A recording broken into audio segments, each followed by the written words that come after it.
So I'm Robert Ellis, and I'm one of the faculty here for the Level Up program at the SU Incubator program. I'm an executive coach, so I work mainly with startup entrepreneurs and C-level executives.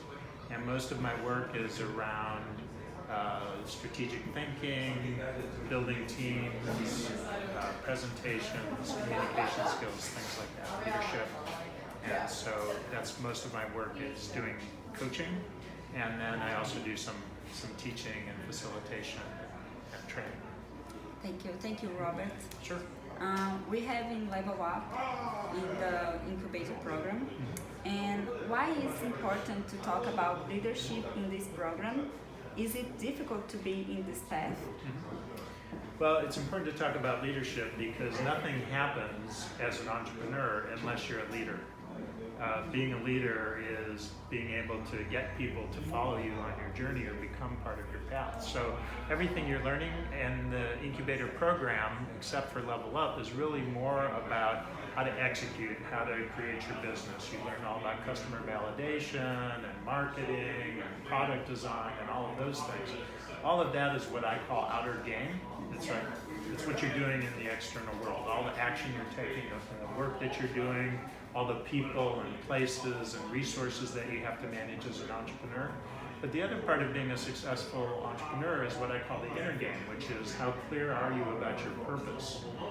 What is your identity? What are your beliefs? What are your values? What are your knowledge, skills, and abilities? And so being a leader is helping people execute in the external world to make things happen, but it's also being very clear about your inner game, you know, what you're doing and your purpose and beliefs and values and so forth. So until you lead and you persuade somebody to join you, or you persuade an investor to invest in you, or you persuade a customer to buy your product, nothing really happens. And without being a leader, you just have a good idea. So I think it's extremely important. Yeah, me too. And what are two things that organization can do to get employees more wholehearted with their organization's call? Well, I think, first of all, if people are not wholehearted in your organization, the first thing you can do is stop doing whatever is preventing people from being more wholehearted. Because I think everyone wants to be wholehearted. Everybody wants to show up at work and want to learn and grow. And so if that isn't happening in your organization, there's something you're doing that's preventing it. So as an organization, I think the first thing you can do is really look at what's getting in the way of that. And as a leader, look at what's getting in the way of that. What are you doing, or what is the organization doing to prevent people from showing up and being their best selves and doing their best work? So, and there's lots of ways to do that, to get feedback and so forth in an organization. I think the second thing is to listen. I mean, we know from what makes teams effective that there's a few key things. One is interpersonal sensitivity. One is diversity. One is conversational turn taking. In other words, everyone participates in the conversation.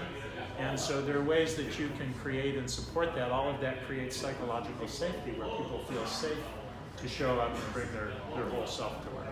And so if you're looking for a concrete practice for that, a good practice is to do check-ins on your team where everyone has a turn to check in and see where they are.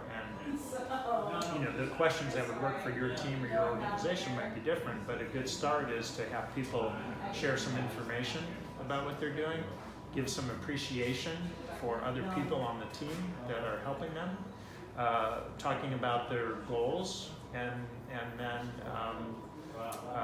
and making requests, asking for help, and then helping people. If you do that, 3 of those 4 things we know are closely tied to happiness. Practicing gratitude, practicing meaningful work and going after goals, and then helping others. So those are all good ways to help people show up and be more engaged. I know it's like that one.